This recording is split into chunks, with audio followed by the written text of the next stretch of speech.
the Soda Pop Podcast. As always, Soda stands for School of the Arts, and Pop just sounds nice next to it. I'm Dottie Tanner. And I'm Brandon Underwood. And we're in a brand new room. We're in a brand new room, yeah. Our New Year's resolution kind of came true. What is it, this one? Yeah. We're in a new room.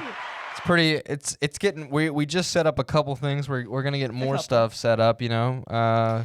Guys, hope you like it. I'm going to be honest with you. We were supposed to film this episode yesterday, and then we were like, we're just going to come in here. We're going to record an episode. And like not the finished room. Like we're just going to, we're going to film in like an empty room, and then we'll get it done. We got real distracted. As you can tell, we put up a lot of stuff. We cleaned out a lot of stuff, and we've still got a lot of room to go. We got a lot of stuff left to put up, but we're going to get it finished, and it's going to be looking. I had to cough. Sorry. Already coughing in our new room. I'm sorry. It's gonna look nice though. I have faith. I have confidence. And this also, if you guys can pick up on some context clues, we are not fired. We are not fired either. We're doing well. You know, we've got this room. Everything's pretty beautiful. Life's beautiful right now. Life's beautiful. Dottie may still be getting poisoned, but yeah, that's just life. That's just life. You know. You live and you learn. You keep making stuff and staying creative, as they say.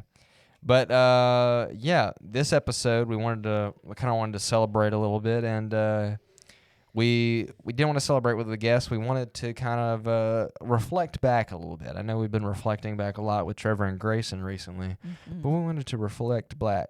Oh. We wanted to reflect back. We wanted to reflect back. I have to say that 5 times fast. Go ahead. We wanted to look back on some of the stuff that we've made in our creative careers and kind of look at it, kind of see where we came from and where we are now. We're at a pretty good place. We've got our own room. There's no concessions, that are barging in here and kicking us out. There's no broom directly across from us. We're still not in the biggest room. But, it's not the same broom closet. It's not much, but it's ours. Exactly. We're coming up in the world. We're coming up slowly but surely. Slowly but surely. So, all of that being said, well, let's talk a little bit about what today's episode's about, if you want to. So today we decided that we're going to be doing a little bit of a retrospective on specifically, Brandon and I both are script writers. We both have written scripts. I feel like we both enjoy writing scripts. Yeah. So we decided, what's more embarrassing than looking back on scripts to read our old don't scripts. Even remember what they say. I have a couple. Brandon's got a few. We're gonna read over some scripts. Yeah. Talk about what's wrong with them. Talk about the things that we would change now if we were to rewrite them. Those sorts of things. Because I think one thing that's important about the artistic process, and something that sometimes people will miss, you got to reflect back on your old work. You got to see, I can tell like in 6 months' time, I can look back on some of the stuff I was making maybe, in the summer or so and be like, dang, I've improved. I've gotten better at what the art that I make, Yeah. And I think that's the case for a lot of people, but it's important to remind yourself of that you're constantly improving, you're constantly making better stuff. For sure. And I think it's also one of the big things that has changed both of our the way that we approach things is, class. We learn things that we never thought of before, that we never knew before or whatever, and then you look back on your old stuff and you're like, wow, I broke a lot of rules. And sometimes you look at it and you're like, oh, it's cool. I broke some rules, and some rules are made to be broken. And sometimes you look at it and you're like, so there was a reason that rule was there.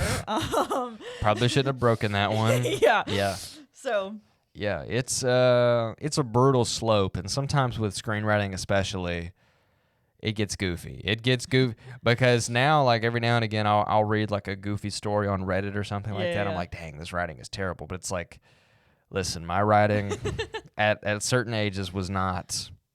It was not there. It was not there, to say the least. Yeah. And so I think this is a humbling experience for both of us. But if you're not an artist, you might not know the experience of looking back on your old work. But I encourage you all to do so.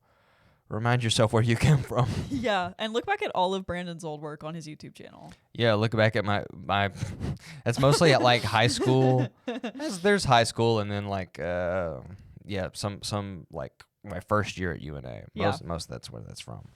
But yeah, now we're looking back at I'm going to try and pull mostly like high school, middle school stuff. You're pulling old stuff. Old stuff. I couldn't get into my like super old stuff. I do have one that's very old. I have one that is like the reason that I was like, I'm going to be a screenwriter. And like now I look at it, I'm like, that's rough. If y'all don't know, Dottie prides herself on her writing. Dottie will talk about her writing ability quite a bit, so I'm really interested to see. You're making it sound like I'm like an egomaniac. Well, just a little bit. A little bit. Just a little. I don't know, a little bit. I don't know. She's not like the best writer ever, but she's like kind of. Oh, right.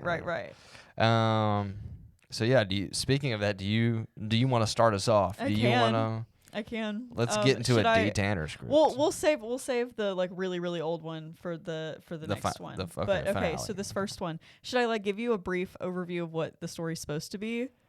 I think just send us in. Just go for it. Just send us in, and this one, our audience can speculate. I'm gonna warn you guys. This is sad. Okay.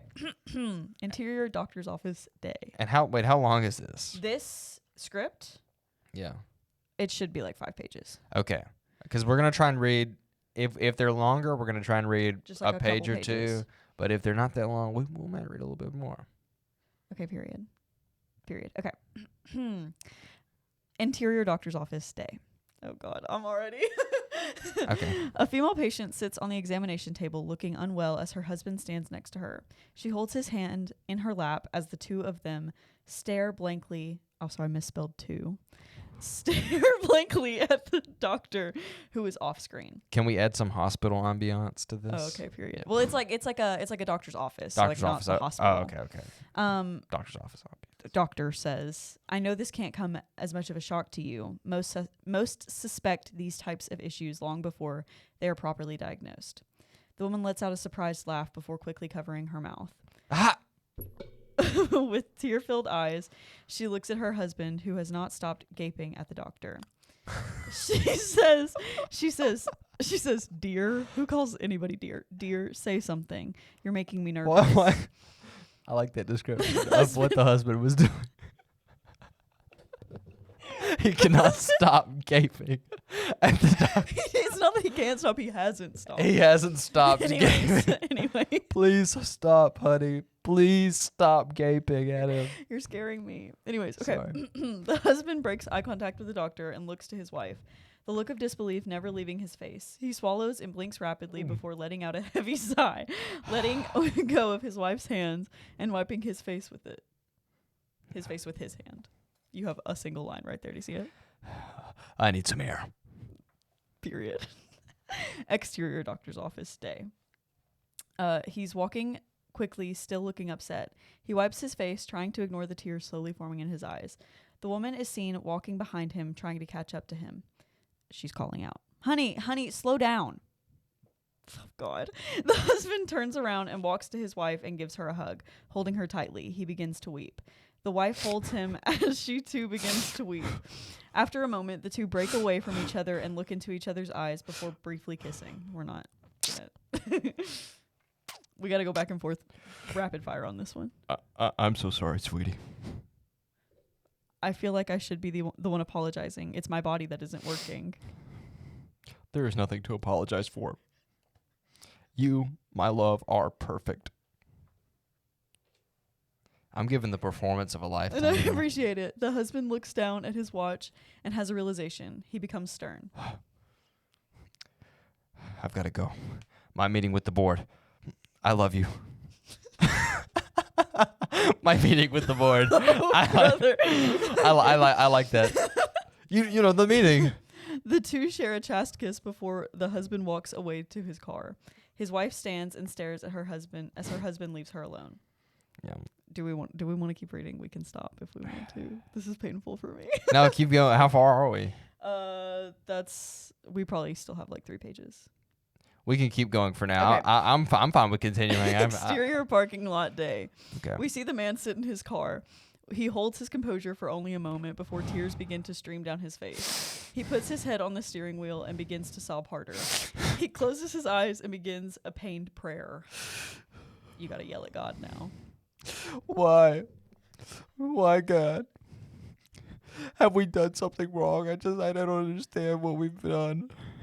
We do everything right, don't we? We pray, we listen. What am I not seeing? Why aren't you here for me when I need you to be? I take this job. I moved across the country, and still everyone keeps telling me, ask and you shall receive. We've asked and prayed and sat and waited and still nothing. Period. The man lets out a pained yell. Oh. He seemingly collapses into himself as he begins to sob harder. We hear a knock on the window. That doesn't sound like a window, but that's okay. Close enough. Stranger. Hey, are you okay in there? The man quickly wipes his eyes and gives the stranger a thumbs up. Realizing the stranger won't be going, he rolls his window down. Thank you. The sound effects are really helping. My wife and I just got some news, and we sort of knew it was going to be bad. But hearing it out loud made it real. That the stranger said that, sorry. There is a look of realization on the man's face as he quietly agrees with the stranger. Then the stranger says, "Can I pray for you?" Trust me, God is not listening. And what makes you say that? The back and forth is killing me. Marty might have to cut these back and forth. It's okay. If God were listening, would I be sitting in the parking lot talking to you about my problems? I mean, he kind of clocked him. I can't lie, he clocked him. Yeah, you got him there. Well, yeah, a beat. You've confused listening with responding. When you watch TV, do you talk back to the people on the screen? Your next two lines are the same. Well, no.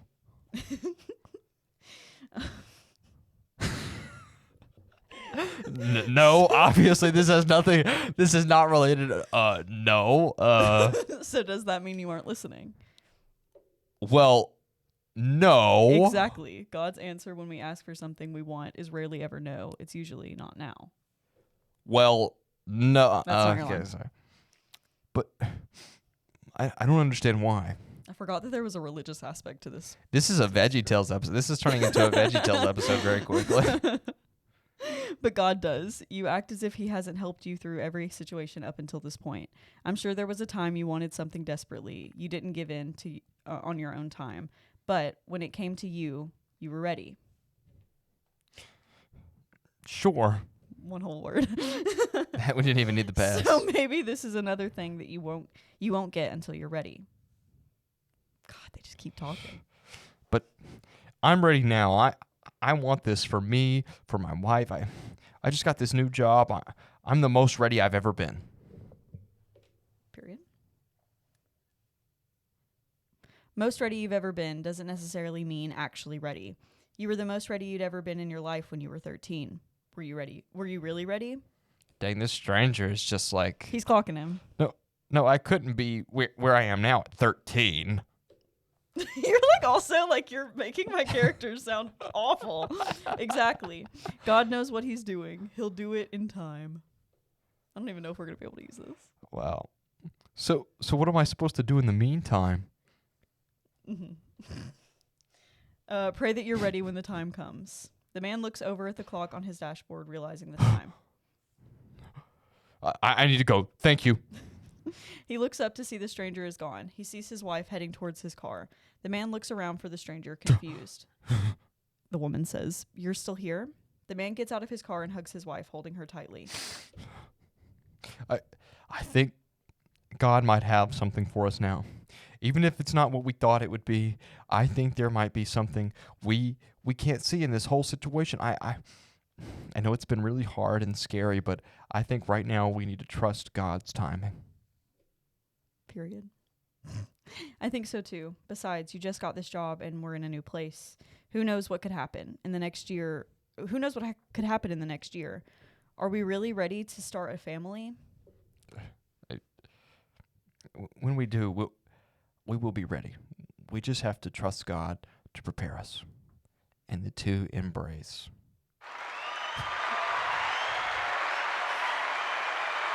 Okay, now a very important thing I want to note. This is not the version of the script that I turned in. Oh, okay. I don't think this What is did you the turn version. this in for? This was for... You did this at UNA? Yes.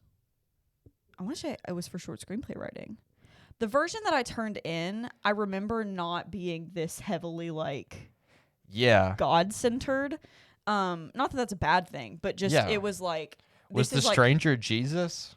I don't even know. It's been so long since I wrote this. But I remember that the version that I turned in, it like the interaction with the husband and the stranger isn't that long. Mm-hmm. And then the husband like goes back to like, he realizes that he like has left his wife in a very not good time to leave his wife. Yeah. And then he goes and he like finds her, and she's like on the ground looking for her keys because she dropped her keys, and she's like sobbing because this is like, I can't find my keys. It's very that. It's like, you know, whenever you like are already having a bad day and then like the littlest thing bothers you, and it was supposed to be like that. And then he's like, I think that we just need to just like take a second. Right. I remember this not being the like final version of the script, and it might have just been that I turned this in and then like I had to like rewrite it or something, but I remember that this is not the final version of this script. Okay. If that makes anybody who was like, what in the butt am I listening to? we got religious on the Soda Pop podcast for a minute. I enjoyed that. Did you? I'm not gonna lie, I really enjoyed playing the husband. I think someone would have ate that role up. And they would have. They would have. I could rewrite the script better for sure. I think it wasn't that bad. It was not as bad as I thought it was going to be. We're not a bad one yet. It is funny that it is like the stranger just knew all the answers, though. I think that was the funniest thing to me, was just this guy coming up. He's like, dude, like, come on. Trust God's timing. And the husband's like, well, I'm not 13. Like, I'm sorry. That's just how I read it in my head. Like, the sassy husband. I'm not 13. Come on. Who are you, stranger? Why are you talking? Why are you talking to me like that, Jesus? That's what he was saying.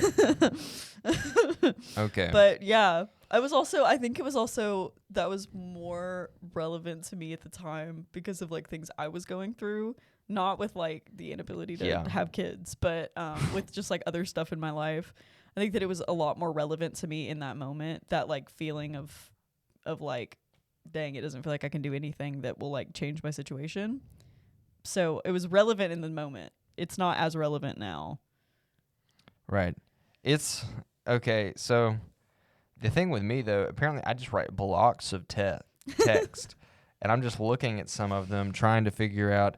I need to really go back and find one that's kind of, I don't know. This is my screenplay. It doesn't have a title, but I believe this is The Impeccable Waterman, I believe is the name I gave it. Is the name I gave it. So, exterior neighborhood day. A montage of a picturesque neighborhood begins. An American flag sways in the wind. Houses and fields sit quietly. A cross stands in front of some of the houses. A road split. Why are you laughing so? You're about to spit the water out. Dottie's dying.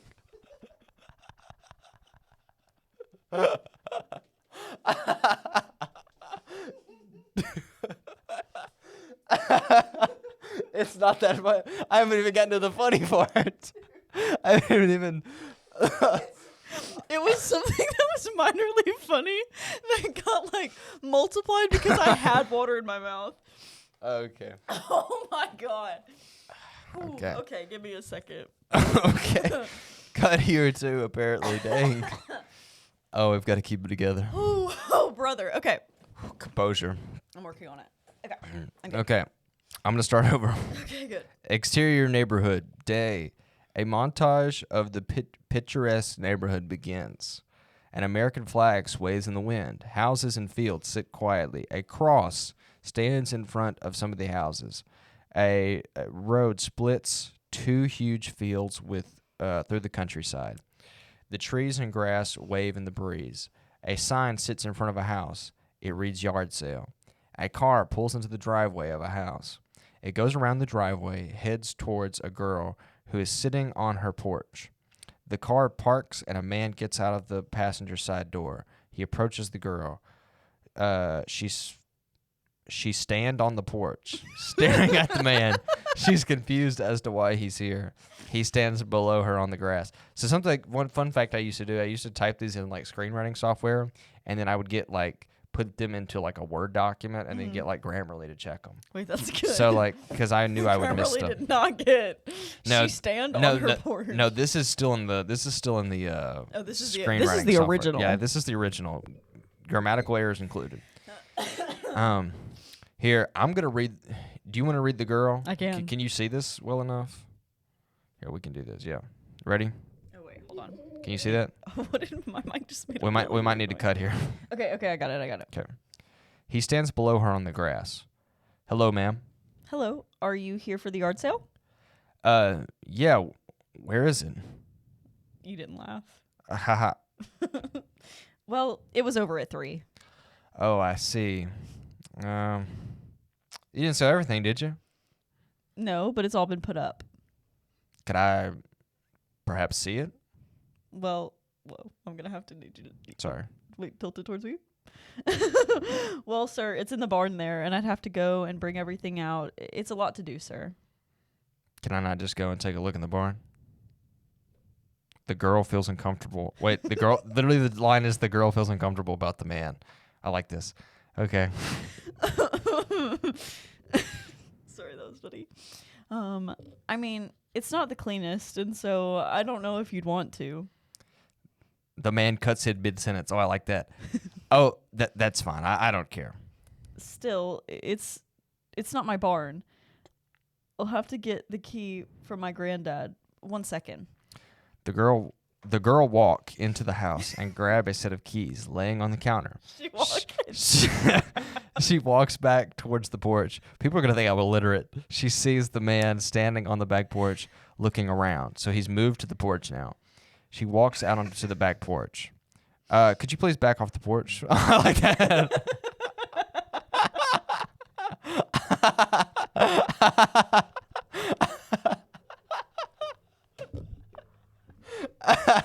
Could you please back off the porch, please? It is that. That's how it reads. That's it. I feel like like I said, I used to edit these all in Doc. So this is like me typing this at like 3 a.m. in like 8th grade. Writing this. Okay. Sorry, that's her line. Go ahead and read that. Can you please back off the porch? Wait, could you please back off the porch, please? Sorry, ma'am. I have a question. What? You're here alone right now, right? What? Why? The girl is scared. Because I going to need you. Because I going to need you to keep quiet, please. I think the line was, because I'm going to need you to keep quiet, please. The man pulls out a gun. He aims it towards her. She stares scared and perplexed. She screams loudly. He just said be quiet. He just said be quiet. He just slimed her out. That's what that was. Oh no. I got slimed out. Interior car night. It says the car actually. The car drives down a dark gravel road towards a rundown farm. The car pulls into a small gravel section and parks. The girl sits in the back of the car. She looks tense and nervous. Her makeup has run down her face. She's quiet as she stares off into space. The man opens the passenger side door of the car.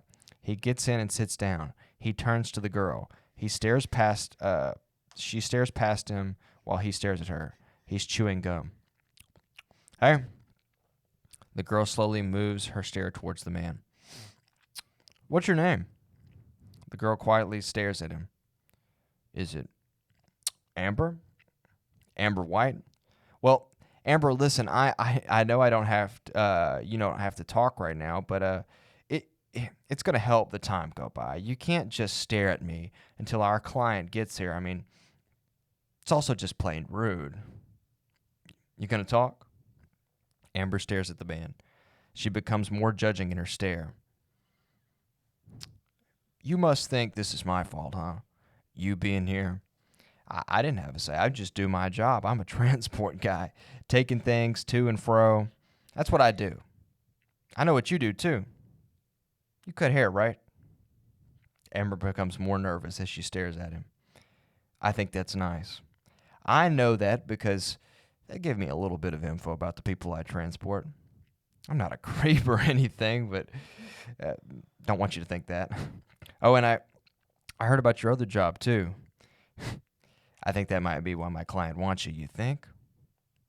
Amber becomes more tense. Wait, hold up. I'm trying to figure out where on earth this is going. Wait, I might have cooked here a little bit. Okay, I'm liking this. I'm liking this dialogue a little bit. Are you invested? Yes, but I'm also just like thrown. Okay. Becomes more tense.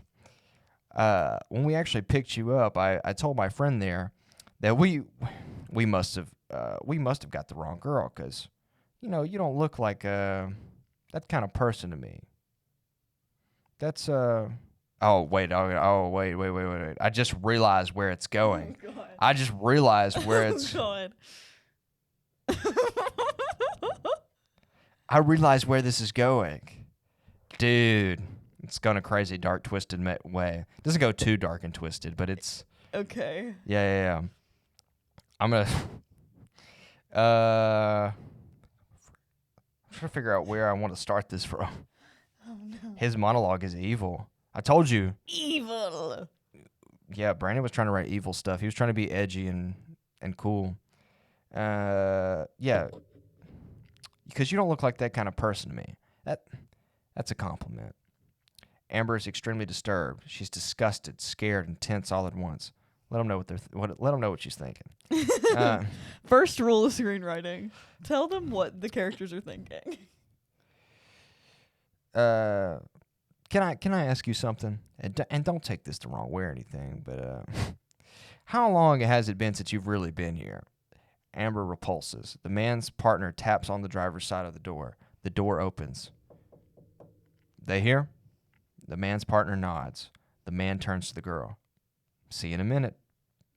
The man and his partner get out of the car. They walk towards a car coming down the gravel road they're on. They stop and stare as the car approaches them. The man takes the gum out of his mouth and puts it back in its wrapper. He throws the wrapper on the ground and then grips a gun in his pocket, leaving one arm out, one concealed. The car stops in front of them a couple yards.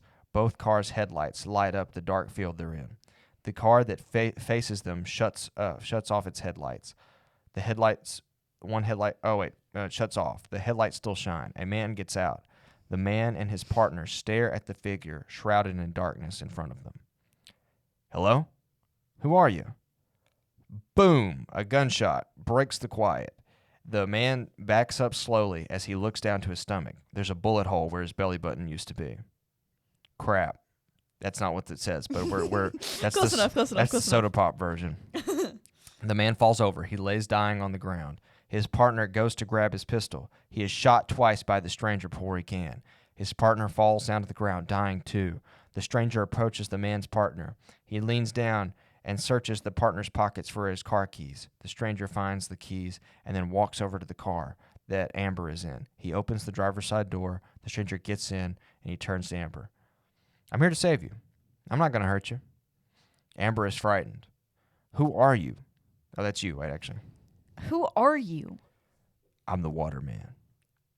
And that's what I'm choosing to end it on. There's one more paragraph. I don't want to read the paragraph because I think it's best left right there. I think it's best left right there. So Waterman was this... What? So basically I had this thing where I really liked coming up with like really lame superheroes. Oh. And trying to make them like gritty or edgy or whatever. And like kind of realistic, And so that's what that was one of my early attempts at that, I guess. And I came up with Waterman. He was like this guy who had like this water pack on his, like, he walked around with a pressure washer and a gun. He never used the pressure washer. He pretty much just shot people.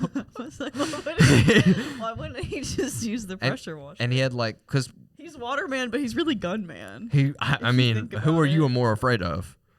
Not Waterman. Exactly, Gunman. That was his alias. Waterman disguised as Gunman. Anyway, that was the impeccable Waterman. That was a trip. Marty's gonna have to cut some of, if not all of that.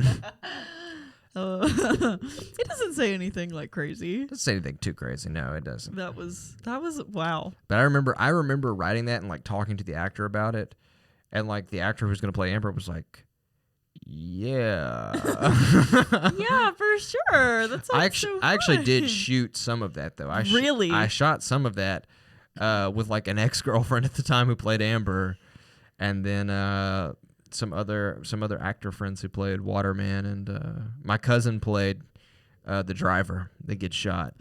The transporter. I just transport people. Well, no, he didn't play that character.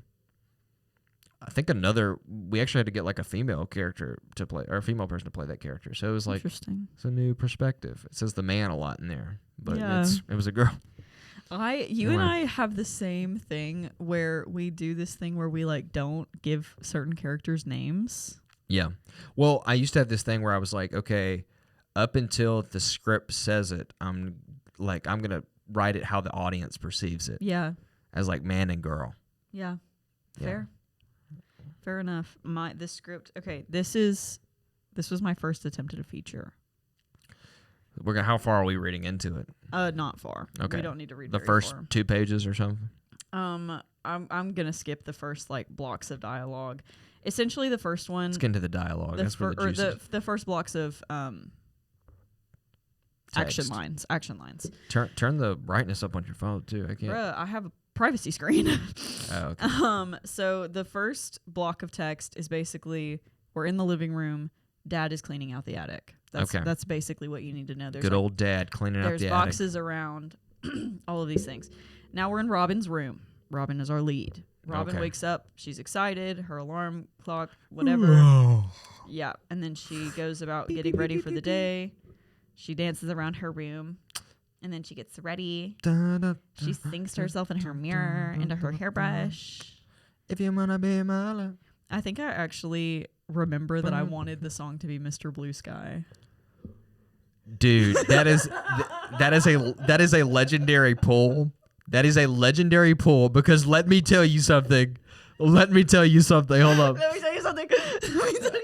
Let me tell you something. Where is it at? Dude, is this it? Okay, look. Hold up. I'm holding. Okay.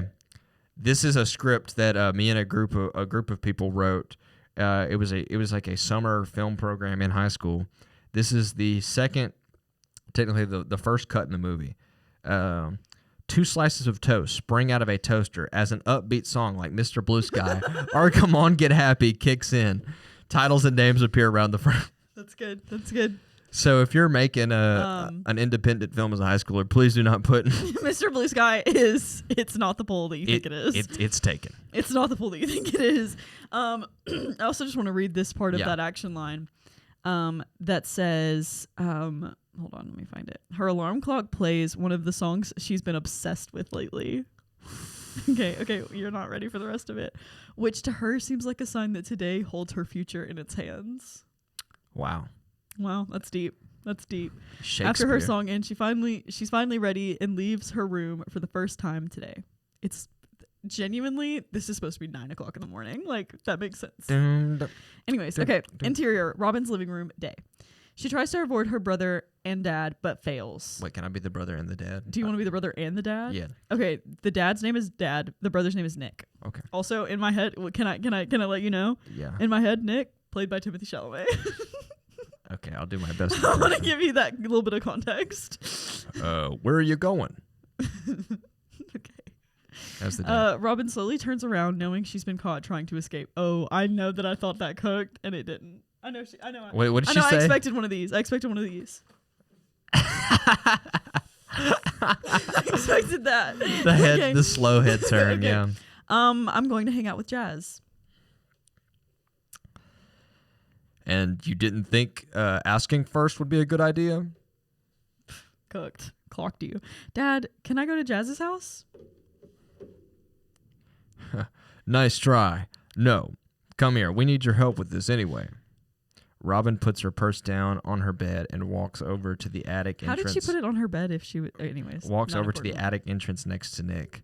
Nick whispering, If it makes you feel any better.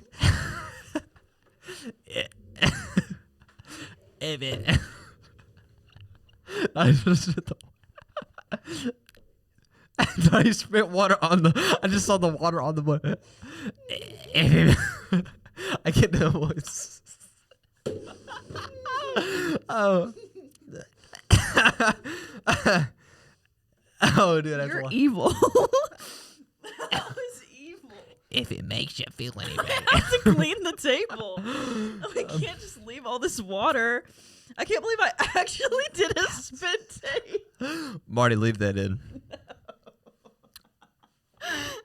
Hawks to a spit take. Oh no! Don't leave that in. If it makes you feel any better, he would have grounded me. Wait, he's whispering. Okay. If it makes you feel any better. This is supposed to be Timothy Chalamet. What is this? He would have grounded me. Right. It doesn't. Oh, okay. Wait, she speaks up. Okay, what do you need help with? You have so many characters. Oh, there are some boxes way back there that I need you to get. Why do you need me to do it? Well, there are two reasons. One, because you were going to leave without asking and avoid this chore altogether. And two, because I said so. Young lady. Ugh. Okay, whatever. I like that. Dad gets off the ladder to allow Robin to climb up it. Interior attic day. When Robin gets into the attic, it is pitch black. How am I supposed to see anything up here? Nick's hand pops through the door. Go ahead. And hands Robin a flashlight. Here you go. He doesn't say anything, but okay. Okay. Robin rolls her eyes and grabs the flashlight. Once she's turned it on, she sees the boxes dad is talking about and walks over to them.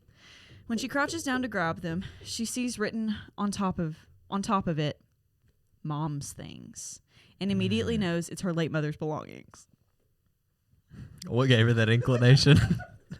Well, I wonder what gave her that idea. She picks up the box and takes it. I think that line was supposed to reveal that her mom is dead, not that the box was her mom's. Nonetheless, she picks up the box and takes it to her father, acting like there is nothing special about it. She turns and grabs the other boxes, completely cleaning out the attic in the process. She then climbs down and out of the attic, covered in dust. Interior Robin's living room day. My clothes! I was supposed to go out in these. I'm taking Nick over from you because you're being crazy. Dude, my favorite character. Well, now you gotta wash them. Wow. Now you gotta wash them. Just go change so you can help us Just go change so you can help us go through all these boxes. I can't. I gotta go get ready again so I can hang out with Jazz in a little bit. And out of curiosity, nope. Oh, sorry. You're not hanging out with Jazz today. But Dad, I made these plans like a week ago. And out of curiosity, did it ever cross your mind to inform me that you had plans? No? Okay. So you're stuck here.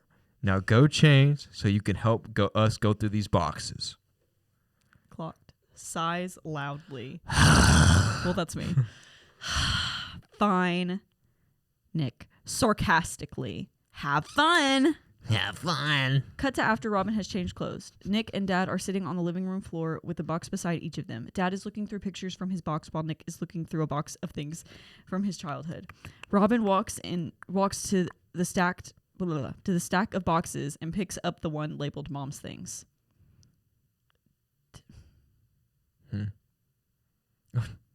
Oh, Dad holding up a picture of a young Nick holding a baby Robin. I formatted it incorrectly, so it's hard to read. Oh.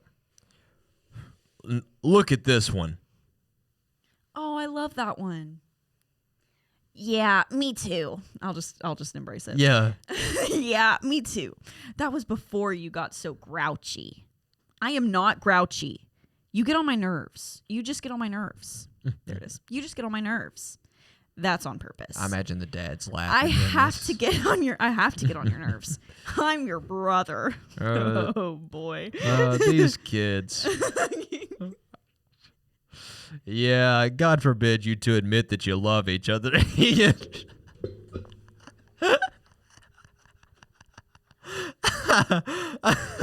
I kind of like this game. Nick and Robin share disgusted faces and then quietly laugh together. Anyway, stop distracting me. I've got to look through this. Robin opens the box with the box cutter that Dad hands her. She looks into the box overwhelmed and takes a big breath in to brace herself and accidentally inhales dust into her lungs. Robin breaks into a coughing fit, causing concern from Nick and Dad. Nick What's going on? Nick gets up and pats her on the back, trying to help her. She quickly recovers and quietly thanks Nick. Thank you. She sits down on the floor and begins unboxing her mom's belongings. Oh, is that your mom's stuff? You got to spell it out for the people, you know. Yeah, did you want to go through it? Oh, no. You can. All of that stuff would go to you anyway. Period. Wait, really? I didn't know that. Oh, hold on. I accidentally went to the top. I just want to get to this one last part. Yeah. Hold on. We're finding it. Might need to cut here. Okay, we're good. She continues to pull out her mom's things. Oh, wait. Did I say, wait, really? I didn't know that. She continues to pull out her mom's things. As she is pulling things out, she comes across her mother's diaries and opens them, beginning to read. Mom in a voiceover. Can I be the mom? No. July 12th, 1977. Today, Mom made me take Julie to the mall. Of course she took forever in the kids' store. I hate going in there. But there was a cute boy working in the food court. Robin quickly closes the book and looks like she is on the verge of tears. Nick says, "What's wrong?" Robin, coming out of a daze. "This is Mom's diary. I didn't know that she had a diary." This is important. It is setting up the plot, I promise. Oh, yeah. When she was younger, she did. She wrote about everything in her life. He laughs to himself as if he remembers an old joke. Everything. Period. What is Dad talking about there? I wish I'd known about these sooner. I could have known more about her. The dad says, "What year is that one from?" Yeah, what year is that one from? Robin opens the book once again to read the date. July 12th, 1977. Oh, wow. That's before I met her. She's 17 in 77. Yeah, she was your age. Wow. Really? Wow, that's crazy. The group continues to go through the boxes slowly, but surely getting through them all. And we'll stop there. Wow. Oh, sorry. It's fine. So is it revealed that the cute boy is him? No. Okay. So the general... Yeah, where's this going? The general plot of that script was supposed to be that it's a parallel storyline. And you wrote this at 17? I was 16. 16, wow. Because I thought 17 was so old. Yeah, you've always got to make your age like one off of what you are in your screenplays, yeah. But so it was supposed to be a parallel storyline of her and her mom. And it was basically like all of the entries that she's making are of this guy, but she has like his name scribbled out. Yeah. And so she thinks it's about her dad. And it's some other guy. But she like follows her mom's, like what her mom is doing. She like takes it as like Bible. Like she treats it like it's like true advice. What's that one Disney Channel show? I don't know. That's like this where it's like... Good Luck Charlie. Good Luck Charlie, yeah. Similar, but like mom instead of sister. And she's like taking it as like the truth, as very like this is the way that it needs to be done because like my parents got married and right. So that must mean that it's the way that it goes. Yeah. And like the boyfriend that the mom is like talking about is like borderline abusive, if I remember correctly. Whoa. He's like really manipulative. We were trying to get in some edgy territory. And as young adults. And then she like at the very end realizes that her dad is like not this terrible person. And it's like somebody else. I think the other dude's name was Jax. Oh. Jax. He sounds like a bad boy. Jax, and he was a jock. So, what he? Not wrong one. Hold up. No. He was a jock. Yeah. But yeah. And then, but the guy that she actually has a crush on, like the dad, is he's the guy who works at the ice cream shop in the mall. So that was my. No, it's not that guy. It's a different guy. Okay. So they both work in the mall. She doesn't work at the mall. She went to the mall to. But I was saying in her story when she's like, yeah, I saw this cute guy at the mall. It's because she took her sister to the mall. But that's the dad. No. So it's just a random cute guy. Yeah. It's like, well, I don't remember. Maybe it is him. I don't remember. It's okay. Probably is him. Maybe I was a better screenwriter than I thought I was. I've got beef with 16-year-old Dottie. Maybe I was a better screenwriter. I'd have to read through more of it. But I also remember that she's like, there's like a B story where the girl who used to be her babysitter, who's the same age, the main character Robin. Yeah. The girl who used to be her babysitter is the same age as her older brother and started dating her older brother. Timothy and they used Chandler. to be like, yes, and they used to be really close. And now she's mad at this girl because she's dating her brother. You were casting Timothy Chalamet. Yeah. And I had a big crush on Timothy Chalamet at the time. Who else were you casting? I don't remember. Okay. I don't remember any other. I just remember that the brother was supposed to be Timothy Chalamet. And I feel like I maybe wrote that specific part. This is about to be an insane thing to say out loud. Okay. I want to say that I wrote that after I watched Beautiful Boy. Okay. So it was like that version of Timothy Chalamet. Beautiful Boy is like about like drug addiction. It's a really it's a dark based on a true story film. I was imagining the father like as the same father from like Henry Danger. I think maybe I imagine the father is like the guy who plays Charlie Swan. God forbid you kids admit that you love each other. I like that character. That is his vibe though. Yeah, I like He's like a mustache dad. Yeah. He's sipping a... How did you feel about that? It's terribly formatted. Yeah. It's not as bad as I thought it would be. Like I feel I don't know. I remember that part of the reason why I abandoned it is I feel like because I've seen worse movies. Yeah. I've seen movies that are worse than that. I feel like I remember part of the reason I abandoned it was because it got really convoluted. It was like really hard to keep because I basically was trying to have like fully fleshed out people in both stories. And if you're trying to like fully flesh out two completely different stories, it gets like complicated and you're trying to figure out like how much of this is parallel, how much of it is supposed to be exactly the same, you know, like whatever. And then it just kind of Yeah. I don't know. I might revisit the concept, but I don't think I'd revisit the script itself. Keep the script. Sure. So what did let's rate our stuff if you want to. Let's rate our that first one was not. First one. You still have to read a second one. No, I'm not gonna read. I feel like we've kind of reached our time. We've reached our time. Oh my gosh. Otherwise I would. If you guys like this episode though, say something in the comments and we'll do a second part to this. We can do more recent scripts. My more recent scripts are better. No, we've still got to keep these. I don't have any old scripts other than that. I've got plenty. Of old scripts. Okay, we'll go over Brandon's scripts. I mean, we've got some, whatever. We'll okay, so your first script, what do you rate it? Or your script, what do you rate it? My script? Oh,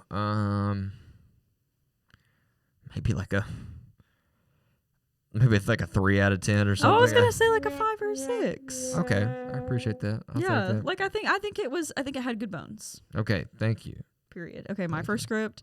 I think my first script was better than the second script we read. Like just like looking at it was easier, and like the overall concept of it was more simplified. I think I still would only give it like a 4, if that. I think I would say a 4 or something like. Period. Maybe like that. It would be a killer Hallmark movie. Yeah. Hallmark or like a Lifetime. Be a good Lifetime Hallmark movie. would eat that up. Yeah, of course they would. Mm-hmm. And then my second script, I give that like a 1.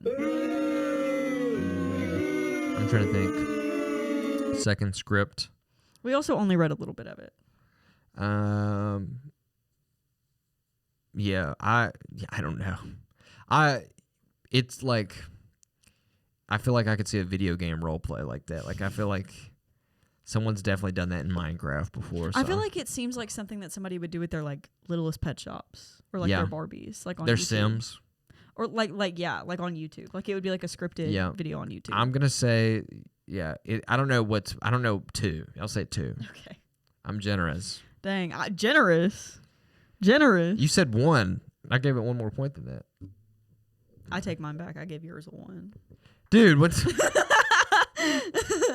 No, now I'm upset. Now I'm sad. Well, we've come a long way since then. Mm-hmm. We got to realize this was back in the day. Right. I'm giving all yours 10s actually. We enjoyed all of these thoroughly. I'm gonna give all of them a 10 because they got us to where we are now. Yeah, they did. We thoroughly enjoyed them. You know, you did a spit take from. It was the voice you did. Yeah. Anyways. The acting. Yeah. And my grammatical errors, I love those. Wouldn't be where I'm at today without those. So we love it. Period. Yeah, I feel like we've grown a lot. And we're growing a lot with the podcast, too, with this new room. I'm really happy where we're at. Yeah. I guess I'd like to thank everybody for watching this episode and keep watching our episodes. Check us out on UNA Soda Pop Instagram, all of our social media. We got a TikTok. We got a which I swear we're eventually going to post. Yeah, we're going to post on. We're going to post on. We're on Spotify, Apple Podcasts, Podbean, anywhere you get your podcasts at. We're there. We're there waiting for you. So go check us out and leave a comment, like it. We appreciate it. We may have gotten a new room, but we're still 2 college students in the middle of our university, and we'd appreciate any support. Yeah. So yeah, thank you for watching. It's been a wonderful episode, and yeah, keep making stuff. And stay creative. Peace.